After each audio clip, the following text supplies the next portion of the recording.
These are the solutions to SAT practice test number 6, section 4, the no calculator section. Question number 1.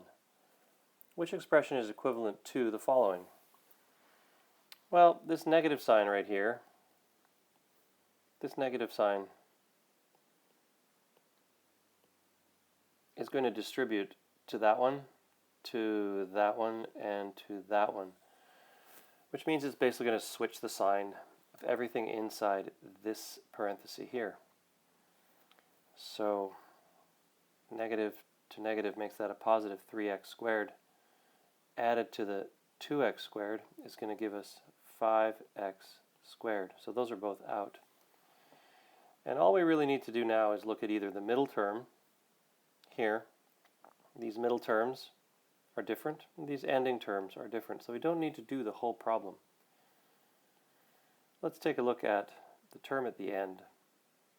Negative 4 minus negative 7, that's negative 4 plus 7, and that's going to give us a positive number. So we know it's going to be A, because it'll be positive 3. This equals 3. So we don't have to finish the problem. It makes it much faster. Question 2 says that the graph above shows the positions of Paul and Mark during a race. Paul and Mark each ran at a constant rate, and Mark was given a head start to shorten the distance he needed to run. So we can see Mark's line right here. I'm coloring it in red. Mark's line is here. And you can see that this right there is how far ahead he started, because Mark started at halfway between 12 and 24, which is 18, when time was 0, right there, time 0. So Mark started at 18. We can tell that almost right away. It says that Paul finished the race in 6 seconds and Mark finished the race in 10 seconds. None of that actually matters. Mark was given a head start of how many yards? Well, 18 yards. We already saw that. Question 3 says that snow fell and stopped for a time. When the snow began to fall again, it fell at a faster rate than it had initially. Assuming that none of the snow melted during the time indicated, which of the following graphs could model the total accumulation of snow versus time? Well, D is out because the accumulation continues to get bigger and bigger as time goes in this direction. There continues to be accumulation in that direction. This graph here shows, graph C shows snow going up, accumulating, and then stopping, and then going back down over time. B shows accumulation, stop, accumulation. But we can see from the first part here that for a given time we have more accumulation than we do for the same time here. So this one's also out.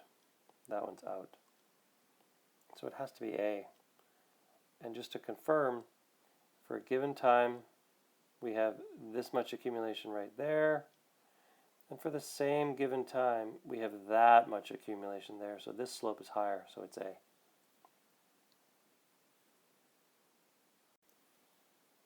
Question 4, a website hosting service charges businesses a one-time setup fee of $350 plus D dollars for each month. That means that the cost is going to equal $350 plus D dollars times the number of months. If a business owner paid $1,010, so the cost is going to be $1,010, that equals $350 plus D dollars times 12 months.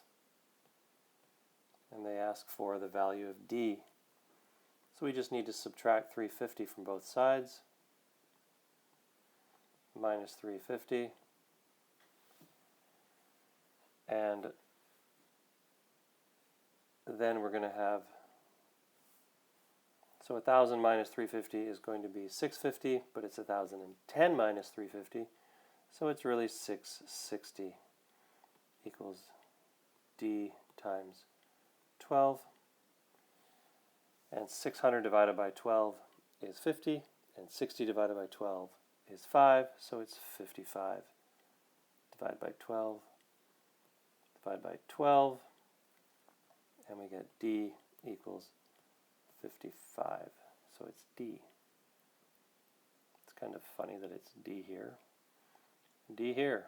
Would have been nice if we could have just guessed that. Question 5 says, which of the following inequalities is equivalent to the inequality above? Well, you might notice that 6, 9, and 12 are all divisible by 3, so let's divide both sides by 3. And remember, when we have 6x minus 9y over 3, this 3, it divides into the 6x and into the negative 9y, and that's going to give us 2x minus 3y, and we can see that that has to be the answer right there. We can continue, divide the 12 by 3, and we do get the 4 right there. Question number 6 says, where do people get most of their medical information? It lists the sources, and then it lists the percent of those surveyed. The table above shows a summary of 1,200 responses. 1,200 responses to a survey question. Based on the table, how many of those surveyed get most of their medical information from either a doctor or the internet? Well, here's the doctor, 63% of 1,200. Here's the internet, 13% of 1,200.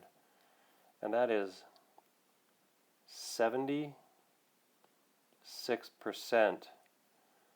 of 1,200 people. Now, this is the calculator section, but all of these questions are possible to be answered without a calculator. So what I like to do with this one without a calculator is go 75% of 1,200, and that's just 3/4 of it, so that's 900. And then 1% of 1,200. And 1% of 1,200 is just 12. So there it is, 912. No calculator needed. Number 7. The members of a city council wanted to assess the opinions of all city residents about converting an open field into a dog park. The council surveyed a sample of 500 city residents who own dogs. That's kind of important. 500 city residents who own dogs. The survey showed that the majority of those sampled were in favor of the dog park. Well, that's no surprise because they interviewed people who own dogs. Which of the following is true about the city council's survey? It shows that the majority of city residents are in favor of the dog park. Well, that's not true because they didn't interview the majority of city residents. They just interviewed those that had dogs. The survey sample should have included more residents who are dog owners. Well, probably, but we don't know that for sure. The survey sample should have consisted entirely of residents who do not own dogs. Well, that would be silly because people who don't own dogs probably don't care so much about dog parks. The survey sample is biased because it is not representative of all city residents. That one makes the most sense. It is biased towards dog owners.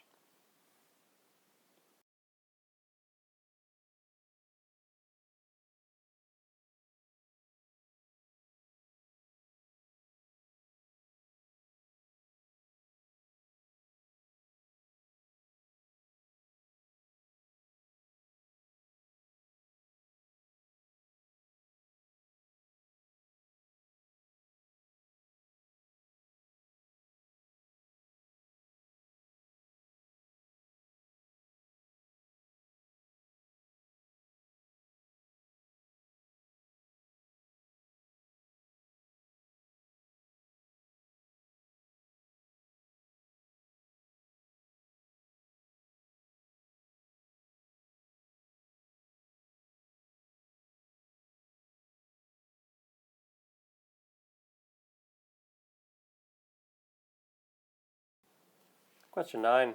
The total area of a coastal city is 92.1 square miles, of which 11.3 square miles is water.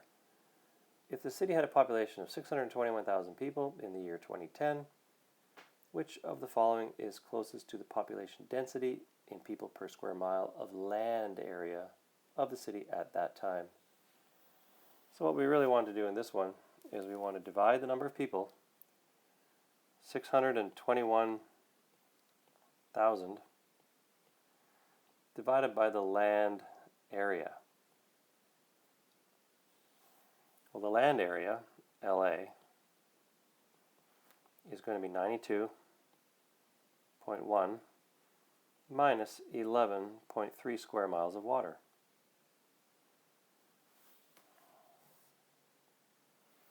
And this cancels to a 1, that becomes an 11, so we have 8, 0, and 8.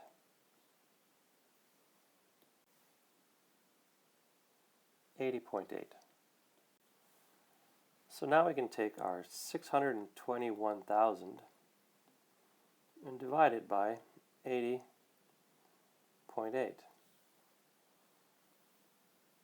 And what we can do in this case is we can kind of round. I'm going to do this whole section without a calculator. We can round the 621,000 to around 620,000. And I'm going to round 80.8 to 80, even though technically it would round to 81, but I'm going to approximate it as 80. And then I'm going to cross off a 0, which basically means I'm dividing both the top and bottom by 10. Now I have 62,000 divided by 8. And if I divide 64,000 by 8, I'm going to get 8,000. So this number here is a little bit bigger than it needs to be, which means this number is a little bit bigger than it needs to be. So the answer is B.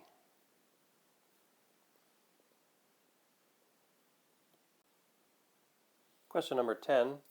Between 1497 and 1500, Amerigo Vespucci embarked on 2 voyages to the New World. According to Vespucci's letters, the first voyage lasted 43 days longer than the second. So we can say that the long voyage plus the short voyage is the total. The 2 voyages combined lasted a total of 1,003 days. So that's 1,003 days. So the short we're going to call X. And the second was 43 days longer, so that's going to be X plus 43.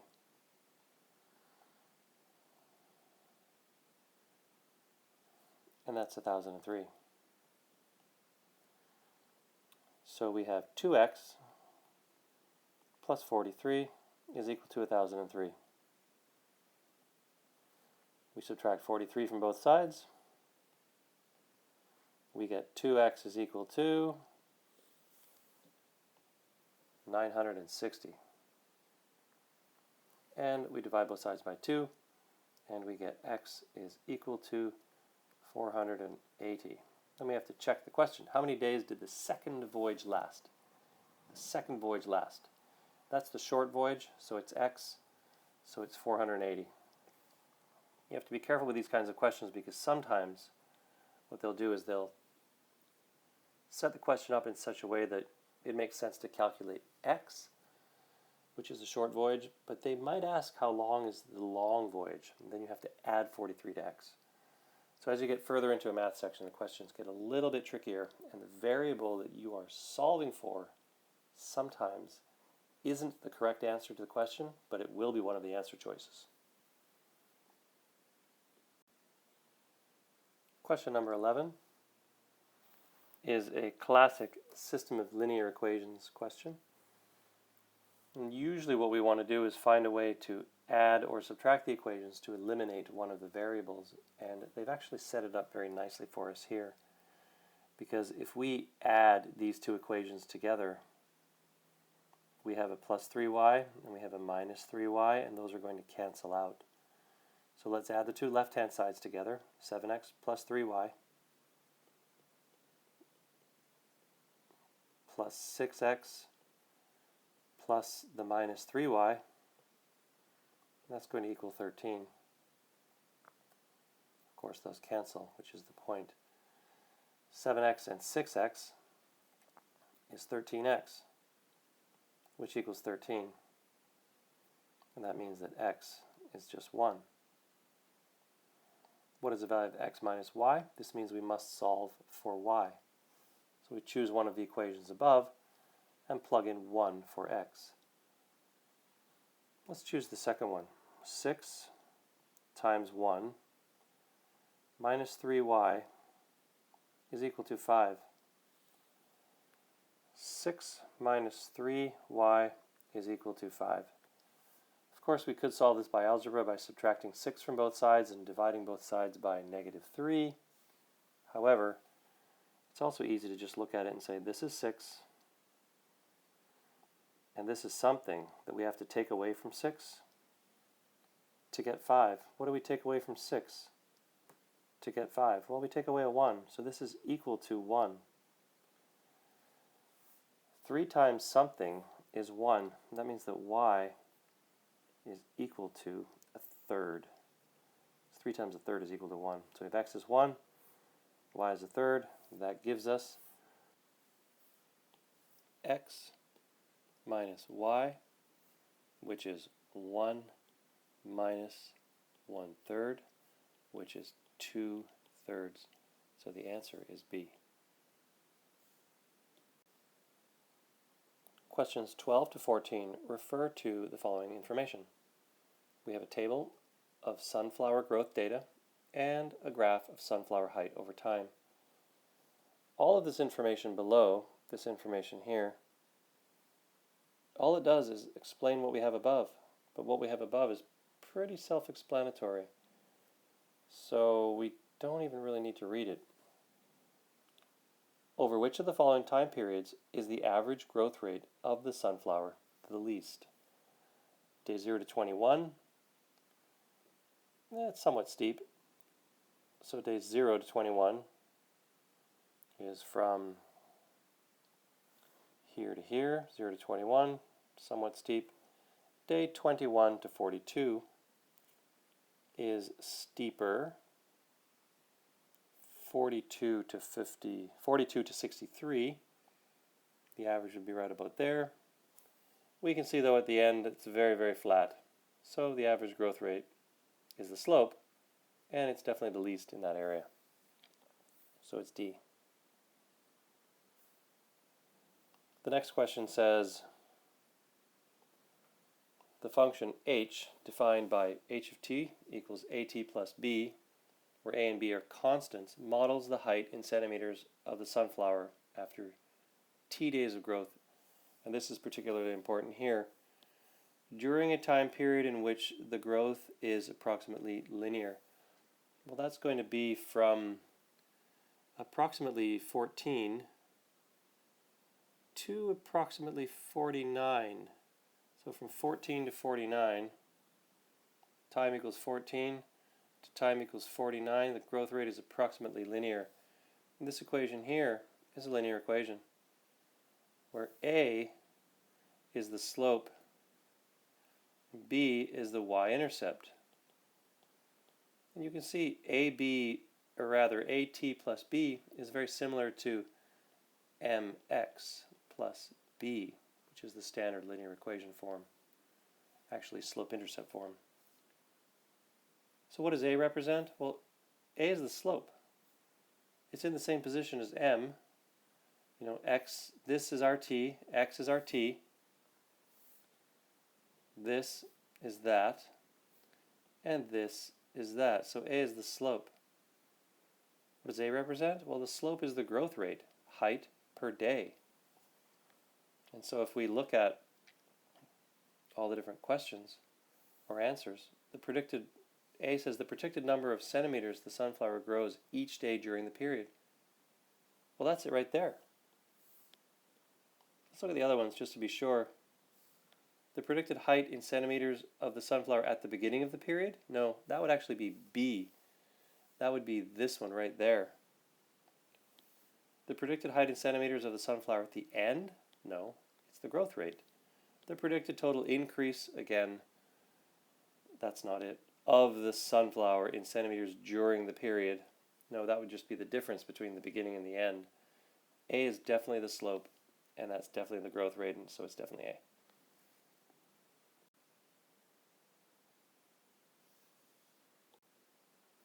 Question 14. The growth rate of the sunflower from day 14 to day 35 is nearly constant. So from day 14 here to day 35 here is nearly constant. So that's pretty much a straight line. On this interval, which of the following equations best models the height h in centimeters of the sunflower t days after it begins to grow? In other words, what's the equation of this straight section of the graph? Now, one way to do it is just to find the y-intercept. So if I do that, I can just draw a line using a ruler or using another pencil. I can draw a line here, and I can go straight down like that, and I can look at what is that y-intercept. Well, if I extend the h-axis down and I draw the increments, that's 20 there. That means that would be about negative 20 there. So it looks to be a little further than negative 20, maybe negative 25 or so. And we can see that B has a negative 27 as the y-intercept, and the other numbers are quite far away. And I'm pretty confident that it would be B just from that information. However, what you can also do is look at the slope. If you go from this point here across, you have a run from 28 to 35. That's going to be a run of 7. And you look here, and your rise is going to be, this here is 20, and then 10 more, approximately. So from there to there is about 30. And 30 divided by 7 is 4 point something, maybe 4.2. And we have 4.5 right there, and again, the other numbers, this number is quite a bit less, this is quite a bit more. So from that information, we can also say that it must be B. But I think the faster way is to draw a line and find the y-intercept right there. Question 15. Which of the following equations relates y to x for the values in the table above? Well, you can see that our inputs are increasing by 1 each time, so we're always adding 1, adding 1, adding 1, adding 1. If this is a linear equation, we're always going to add the same number here, add the same number again, add the same number again, and add the same number again. The property of a linear equation is add and then add. We have two linear equations, one here, one here. But we also have two exponential equations where x is in the exponent. And for exponential equations, we also add, add, add, add, but for exponential equations we multiply, multiply, multiply, and multiply by the same number. So for the exponential equations, we add, multiply, and for linear, we add, add. So we just need to check to see whether we are adding from here to here, to here, to here, to here, or are we multiplying from here to here? And it looks like we're adding, so let's check. We'll go 11 to 25, 11 fourths to 25 fourths, and that is 14 fourths. And then from 25 fourths to 39 fourths, we are also adding 14 fourths. Now with a linear equation, the number that we always add to the outputs when we are adding 1 to the inputs is our slope. We're always adding 1, we're adding 1, we're adding 1, and adding 1. That means the number that we add is our slope. And that means that our slope is 14/4, which is 7 over 2. So the answer has to be D, because that's the equation that has a slope of 7 over 2. Question 16 is a little trigonometry. Triangles ABC and DEF are shown above. We can see that. Which of the following is equal to the ratio BC over AB? So they want to know which of the following is BC over AB. Well, BC over AB, that's the sine of 32. So they want to know which of the answers is the same as the sine of 32. Well, a couple ways to do it. If you happen to know this rule, which is a really good one to know, if two angles add to 90, the sine of one equals the cos of the other. And that helps us a lot in this case because 32 and 58 add to 90. So this is equal to the cos of 58 degrees, which is the close sides divided. So it's DF over DE, and that's B. The other way to do this question is to say that the angle right in here is equal to 32 degrees. So the sine of 32 can be done up here as well, and that's going to be this one here, that one divided by that one, DF over DE. Questions 17 to 19 refer to the following information. We have a diagram of stairs, with tread depth as D and riser height as H. When designing a stairway, an architect can use the riser tread formula.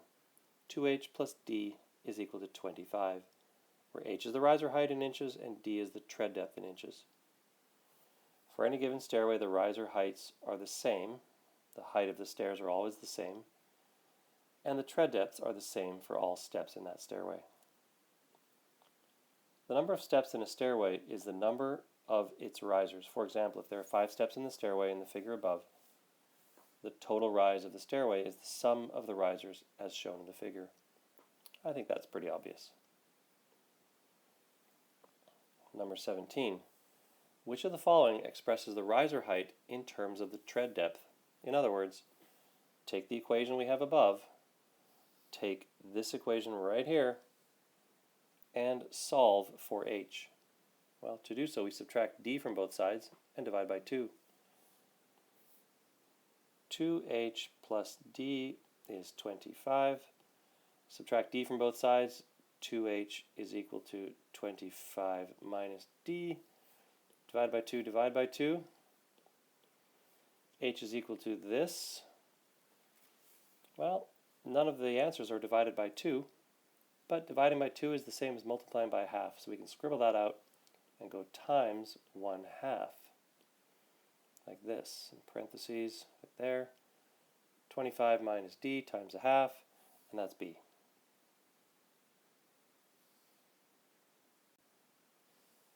Question 18. Some building codes require that for indoor stairways, the tread depth must be at least 9 inches. That means the tread depth is at least 9 inches. That means greater than or equal to 9 inches. And the riser height must be at least 5 inches. That means the riser height must be at least 5 inches. That means it could be greater than 5 or equal to 5.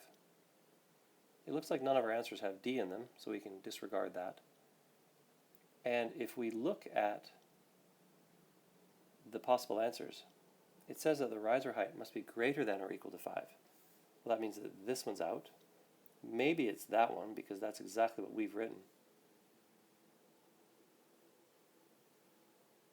And then we have part C, 5 less than or equal to H less than or equal to 8. It could be that as well. D says h is greater than or equal to 8, less than or equal to 16. That's definitely not it. Can you imagine stairs that are 16 inches tall? That's pretty tall.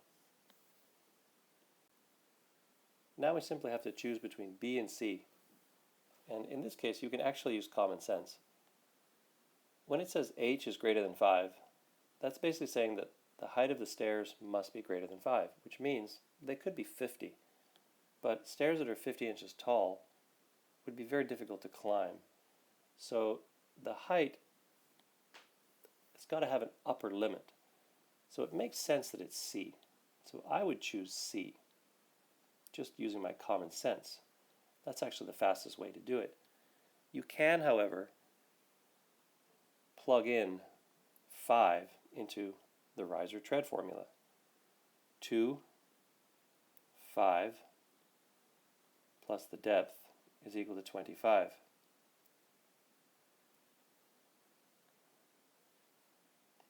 And you have 10 plus D is 25. So then your D would equal 15. You can also plug in this. D is 9. 2h plus 9 is equal to 25. Subtract 9 from both sides. 2h is equal to 16. Aha, there it is. H is equal to 8. So it's C. But it definitely makes more sense to just think about an upper limit, that there must be an upper limit for H. And then choose C. Question 19. An architect wants to use the rise or tread formula to design a stairway with a total rise of 9 feet. A riser height between 7 and 8 inches and an odd number of steps. With the architect's constraints, which of the following must be the tread depth in inches of the stairway? And they remind you that 1 foot is 12 inches. We should know that though. So 9 feet is going to be 9 feet times 12 inches, and that's 108. It's also good to know, or be comfortable with the fact that 7/15 is just 105.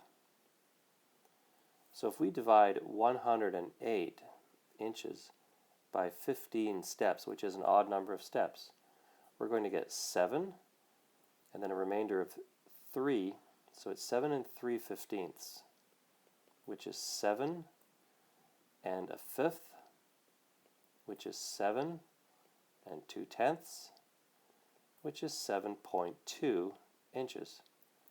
And then we know from the rise or tread formula that 2h plus d is equal to 25. And from the previous question, we actually should remember that d is equal to 25 minus 2h. Now, h is 7.2, so d is 25 minus twice 7.2, which is 14.4, and if you do that subtraction, you get 10.6. The answer is C. Question 20. What is the sum of the solutions to x minus 6 in parentheses times x plus 0.7 is equal to 0? Well, this is a quadratic equation that has been factored, and this needs to equal 0, and this needs to equal 0. So the solution to the first one is 6, and we're going to add that to the solution of the second one, which is negative 0.7, so the answer is 5.3. Remember, this uses the zero product property. If we have a times b is equal to 0, that means that a can equal 0 and b can equal 0. Those are the two solutions to that equation. And so the same is true for the equation above. This is our a. This can equal 0, makes the equation true, and this can equal 0, that makes the equation true. Question 21. A study was done on the weights of different types of fish in a pond. A random sample of fish were caught and marked in order to ensure that none were weighed more than once. The sample contained 150 largemouth bass, of which 30% weighed more than 2 pounds. Which of the following conclusions is best supported by the sample data? Well, in thinking about the data, it says there were 150 largemouth bass, but it doesn't say how many other fish there were. So there could have been some other fish in the sample. So let's look at the answers. The majority of all fish in the pond weigh less than 2 pounds. Well, we don't know that for sure because we don't know what other kind of fish are in the pond. B, the average weight of all fish in the pond is approximately 2 pounds. Well, that's not true. C, approximately 30% of all fish in the pond weigh more than 2 pounds. No, only 30% of the largemouth bass weigh more than 2 pounds. So the answer is D.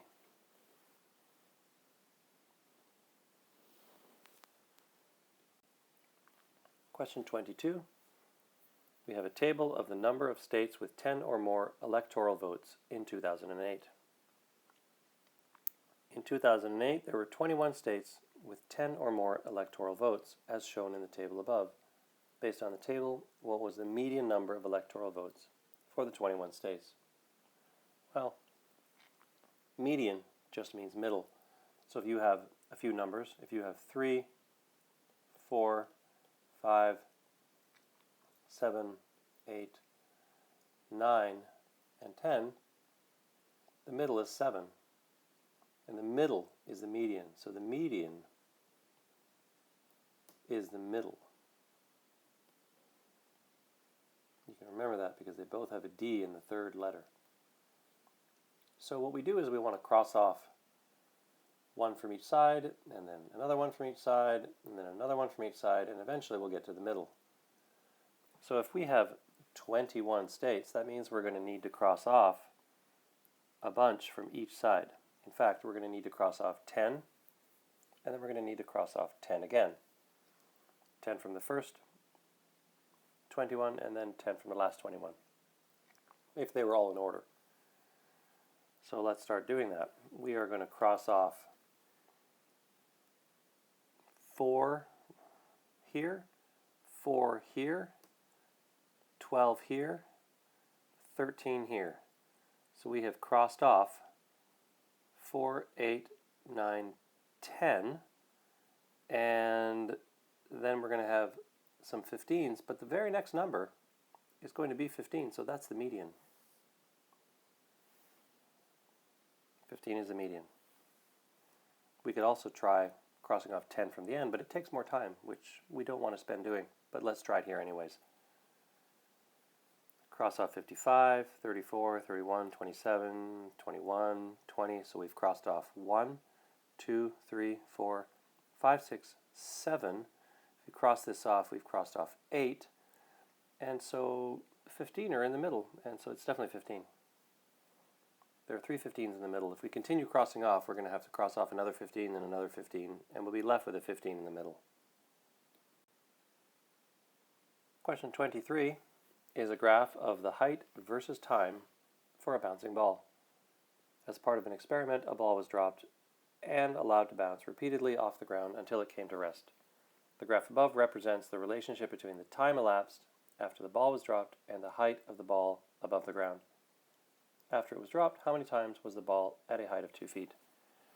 Well, all you have to do is check to see how many times the graph crosses 2 feet. That's 2 feet right there. We can see that the graph crosses 2 feet once, twice, 3 times. That means the ball was at a height of 2 feet 3 times. C. Question 24. A customer's water bill was $75.74. Due to a rate increase, her monthly bill is now $79.86, to the nearest tenth of a percent. By what percent did the amount of the customer's water bill increase? Well, if a customer's bill increases by 5%, we're going to take 75.74 and we're going to multiply that by 1.05, where the 0.5 here represents a 5% increase. And that would equal the new rate. Well, we don't know what the percent is, but what we do know is that the new rate divided by 75.74 is going to equal 1 point, in the case of our example problem, 1.05 right there. But we know what our new rate is. So in our problem, we know this, but we don't know that. So what we do is we take the new rate, which is actually 79.86. We divide it by 75.74, and this question is really best done on a calculator. And if you do this division on a calculator, you will get 1.054, and this here represents 5.4% increase. So the answer is D. So if I were doing this question on my own, I wouldn't actually show any work at all. I would just simply take 79.86 and divide it by 75.74 on my calculator, and I would get 1.054, and I would write D as my answer. Question 25 shows us a table of values. Some of the values of the linear function f are shown in the table above. What is the value of f of 3? Well, obviously we don't have 3 as an x value. But what we did learn earlier in this test was that linear problems have the add-add property. So let's write a new table. 0, -2, 1, 2 is going to be 4, and then 3 we don't know, but we know 6 somewhere down here. 6 is 16. Well, if I add 1 plus 1, then I'm going to add some amount that I don't know yet. And if I add 1 again, I'm going to add that same unknown amount. Well, I know that when I go from the 2 to the 4, I'm actually adding 6. That means that the question mark must be a 3, and that must also be a 3. Therefore, from this one to this one, I'm going to have to add 3, which makes the answer 7. So I'm going to have a 7 right in there. So the answer is 7. You don't have to come up with the equation to answer this question. You just have to remember that linear equations have the add-add property. Number 26. A gear ratio, R to S, is the ratio of the number of teeth of two connected gears. The ratio of the number of revolutions per minute of two gear wheels is S to R. In the diagram below, gear A is turned by a motor. In turning gear A, the turning of gear A causes gears B and C to turn as well. Gear A is rotated by a motor at a rate of 100 RPM. What is the number of revolutions per minute for gear C? Well, we could use the information they give us, but it's actually easier to just think about the problem in a common sense way. If gear A turns once, it will pull 20 teeth of gear B through it, which will in turn pull 20 teeth of gear C. Well, if gear C has 20 of its teeth pulled, that means it's going to turn twice. So if this turns once, if this gear turns once, this gear will turn twice, which means if this gear turns 100 times, this gear turns 200 times, so the answer is 200. That's the fast way to do the question. Number 27, in the xy plane, the graph of 2x squared minus 6x plus 2y squared plus 2y equals 45 is a circle. What is the radius of the circle? Well, this question is a completing the square question because we have to get the circle into standard form. Standard form of the circle is x minus h squared plus y minus k squared, and that's equal to the radius squared, where the h and the k is the center of the circle, in case you need to know that. So let's set this thing up. The first thing I'm going to do is divide both sides of the equation by 2 to get rid of the 2's in front of the x squared and in front of the y squared. So we have x squared minus 3x, and then I leave a space. And then I have plus y squared plus y, and I leave a space, and then that's going to equal 45 over 2. X squared minus 3x, we have to, in this space here, we have to fill in half of the negative 3, but then we have to square it. And that will complete the square for us.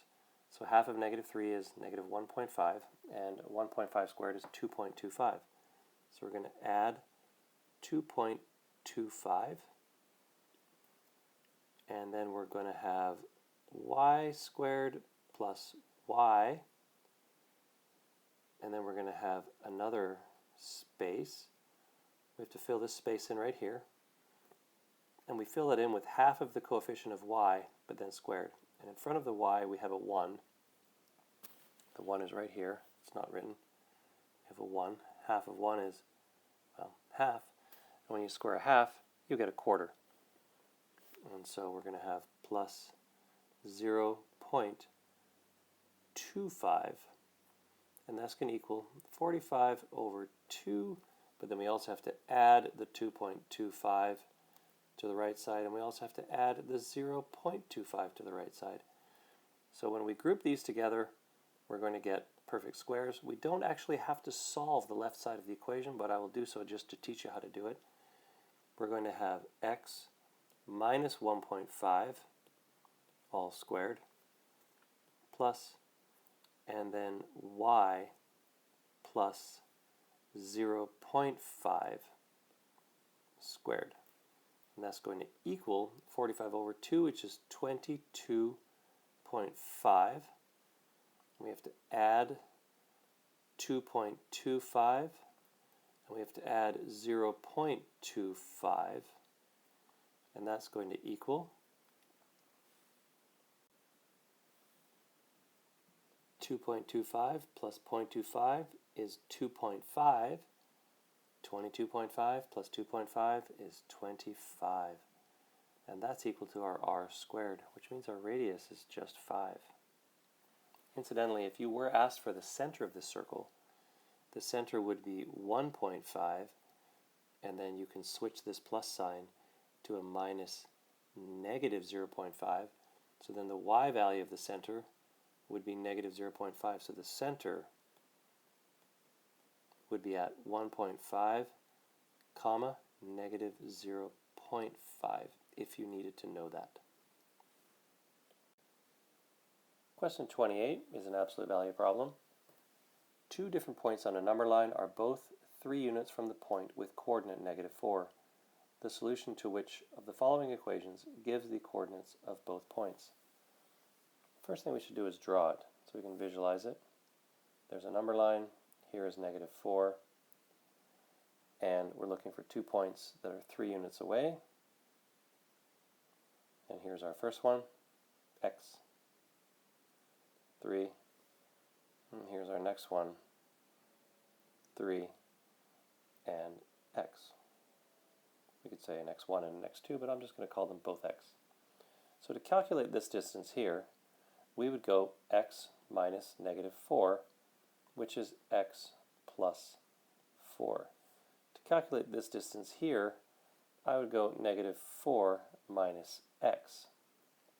And that's going to give us, has to give us the 3, which is the distance between them. But if we switch these two numbers, this one and this one, leaving the negative sign where it is, what we get is x minus negative 4, and that's actually going to give us a negative 3, because when you use this number here minus this one, we're going to get the same distance but negative.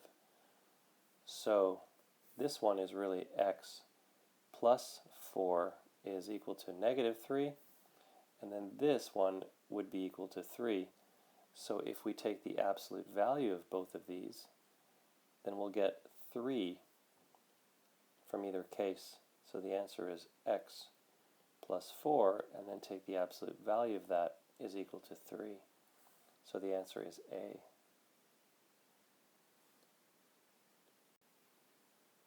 Question 29. A motor powers a model car so that after starting from rest, the car travels s inches in t seconds, where s is equal to 16t times the square root of t. Which of the following gives the average speed of the car in inches per second over the first t seconds after it starts? So the average speed is going to equal the distance, which is s, divided by the number of seconds that it travels, s over t.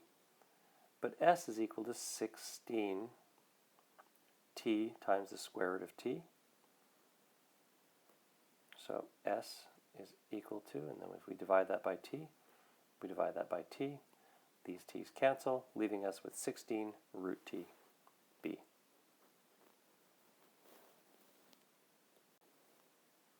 Question 30. The scatter plot below shows the amount of electric energy generated in millions of megawatt hours by nuclear sources over a 10-year period. So basically we have a graph of some data, and they ask us down below, of the following equations, which best models the data in the scatter plot? Well, we can see from the data that it's a quadratic equation, as well as from the equations below. So if that is our quadratic equation, you can see that it's upside down, or rather concave down. And graphs that are concave down always have a negative number in front of the x squared. So right away we can throw away a, and we can also throw away c, leaving us to choose between b and d, which is very common on these SATs. Often you can throw two answers away very quickly, and then you have to determine which of the remaining two are correct. Now, what I would probably do is I would let my x value equal 0, because I have a point right here, approximately 740. When x is 0, I'm approximately 740. So if I put in 0 for this x right here, it's basically going to be gone. That's going to turn to 0. And if I put in 0 for this x here, it's going to turn this next item to 0 as well, leaving me with negative 745.73. But I really want positive 740. And so if I put in 0 into this x here, this is gone. Put in 0 into that x there, that's gone, leaving me with 745.73. So the answer must be D.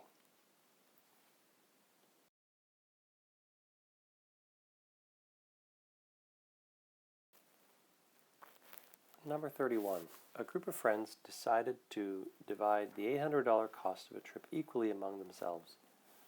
When two of the friends decided not to go on the trip, those remaining still divided the $800 cost equally, but each friend's share of the cost increased by $20. How many friends were in the group initially or originally? Well, 800 is equal to 8 times 100, but it's also equal to 10 times 80. Those are the two numbers that should immediately come to mind, because 800 is obviously easily divisible by 8 and easily divisible by 10. So if you look at these numbers, you can tell that the question was set up for these numbers, because 800 divided by 10 is going to equal 80, and 800 divided by 8 is going to equal 100. So there's your answer. How many friends were in the group originally? 10 were in the group originally, because when you divide by 8, that's 2 less people than 10. Now, if you don't think of those numbers, it is still possible to solve the equation. And here's how you do it. You have to say that 800 divided by x friends is equal to y dollars, and then 800 divided by x minus 2 friends is going to equal y plus $20. And then you take this here and you put it into y, giving you an equation. 800 over x minus 2 is equal to 800 over x plus 20. And now these are quite large numbers, and it's not very fun to work with these numbers, so let's try to reduce them. So we're going to take both sides of the equation, and we're going to multiply both sides of the equation by 1/20th, because that will change the 20 to a 1. So a 20th, that means 20 divided by 20 is 1, 800 divided by 20 is 40. So now we have 40 over x minus 2, and that's equal to 40 over x plus 1. But the 1 can actually be replaced with x over x, and then the right-hand side of the equation can be added. You have 40 over x minus 2 equals 40 plus x over x. And so when you cross multiply, you're going to get 40x is equal to x times 40, 40x, x times x plus x squared. Negative 2 times 40 is negative 80, and then negative 2 times x minus 2x. Subtract 40x from both sides, they're gone. 0 equals x squared. Rearrange, minus 2x minus 80, and this factors 0 equals. We need two numbers that multiply to negative 80 and add to negative 2. X, well, negative 10 plus 8. And so negative 10 plus 8 is negative 2, and negative 10 times 8 is negative 80. So this has to equal 0, and this one has to equal 0. This means that x is 10, or x is negative 8. You cannot have negative 8 people, so x is 10. The original number of people is 10. And you can see that's a much, much longer way to do the problem. But it does work. What value of x satisfies the equation above, number 32? Well, that just means we need to solve for x. So we are going to distribute 2 times 5x is 10x. 2 times negative 20 is negative 40. Negative times 15 is negative 15. And then negative times 8x is minus 8x. And that's equal to 7. 10x minus 8x is 2x. And then negative 40 and negative 15 is negative 55, which we add to both sides. So we're going to add 55 to both sides, add 55 to both sides, and we're going to get 62. 2x is 62, x is 31. Question 33. A laboratory supply company produces graduated cylinders, each with an internal radius of 2 inches. R equals 2, and an internal height between 7.75 inches and 8 inches. Let's just call the height 7.8. What is one possible volume rounded to the nearest cubic inch of a graduated cylinder produced by this company? Well, the volume of a cylinder, there's my cylinder, is just the base area times the height. So pi r squared times the height. V equals pi r squared h.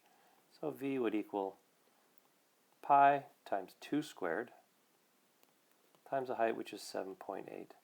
This is another one of those questions that actually should be done in a calculator. And if you do pi times 4 times 7.8, you get 98.01. So So one of your answers could be, they say rounded to the nearest cubic inch.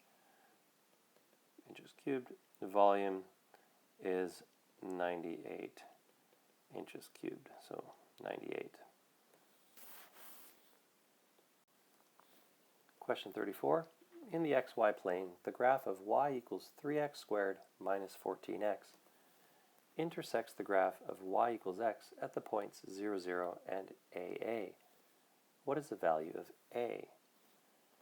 Well, if y is equal to x and y is equal to this, then x is equal to 3x squared minus 14x. X equals 3x squared minus 14x. So we can just subtract x from both sides, minus x. Those are gone. We get 0 equals 3x squared minus 15x. We can divide both sides by 3, leaving us with 0 equals x squared minus 5x. And then we factor it. Pull an x out, and we have x minus 5. So there is our x equals 0, which means y equals 0. That's the part of the question right here. They gave us that answer. But we also know that since this parenthesis must equal 0, that x has to equal 5, and therefore y equals 5. What's the value of A? A is 5. Question 35. The line with equation 4/5 x plus 1/3 y equals 1 is graphed in the xy plane. What is the x-coordinate of the x-intercept of the line? Well, the nice thing about the x-intercept of a line is that y is equal to 0. So we can say 4/5 x plus 1/3 of 0 is equal to 1. Well, this just goes away. That's 0. So 4/5 x equals 1. So x is going to equal, multiply by 5/4. Cancel, times 5/4. X is equal to 5/4. We could have also just said 5/4 immediately, because we should know that 4/5 times its reciprocal is equal to 1. So the reciprocal of 4/5 is just 5/4. Question number 36. Andrew and Maria each collected 6 rocks, and the masses of the rocks are shown in the table above. The mean, which is just simply the average, of the masses of the rocks Maria collected is 0.1 kilograms greater than the mean of the masses of the rocks Andrew collected. What is the value of x? So the mean of the masses of the rocks Maria collected is 0.1 kilograms greater. Well, what that means is that it's like every rock Andrew collected. If you add 0.1 to those rocks, you get Maria's, which means that Maria's total should be 6 rocks times 0.1 kilograms. So Maria's total should be 0.6 kilograms greater than Andrew's. So let's compare some of the rocks and see if any of the rocks are the same. Well, Maria has a 2.7 rock and Andrew has a 2.7 rock. So we're basically going to find the difference between the totals, and the difference between the totals must be 0.6. What about 2.9, 3.1? 3.1. They both have a 3.1, so we can cross those off as well. Now if we add the rest of them up, what we get 2.5 plus 2.5 is 5. Another way to do this is to actually ignore the decimal points and add, and then put the decimal point back. So 25 and 25 is 50. 24 and 36 is 60. 50 and 60 is 110. Put the decimal point back and you have 11. Now, for Maria, we have 29 plus 33 plus 28, if we ignore the decimal points. If we add the 29 and 28 together, we get 57, and 57 and 33 is 90, which gives us 9. Now we know that Maria's total has to be 0.6 higher. So what that means is that we have to go, for Maria, 9 plus 2 to get her to 11, and then plus 0.6 to get us to be 0.6 higher than Andrew's total. So we have to add 2.6, which means Maria's rock must be 2.6. Question 37. Jeremy deposited X dollars in his investment account on January the 1st, 2001. So in 2001, he had X dollars. The amount of money in the account doubled each year until Jeremy had $480 in his investment account on January the 1st, 2005. So we have 2005 here, and we have $480. Well, over here we have 2004, 2003, and 2002. So we're going to double, double, double, double. And if we double 4 times, we're multiplying by 16. That means to go back, we're going to divide by 16. And it's always good to know that 48 divided by 16 is 3, because 3 times 16 is 48. So 480 divided by 16 is 30. So he had $30. Question 38. A school district is forming a committee to discuss plans for the construction of a new high school. Of those invited to join the committee, 15% are parents. 15% are parents of students, or just parents. 45% are teachers. 45% are teachers from the current high school. 25% are school and district administrators. 25% are administrators. And the remaining 6 individuals are students. Well, we don't know that percent. We're going to call it X percent. But we know that students are 6. So what we have to do is figure out what percent are students. The real question, though, is how many more teachers were invited to join the committee than school and district administrators? So we know that we have the difference between these two here is we have the difference is 20%.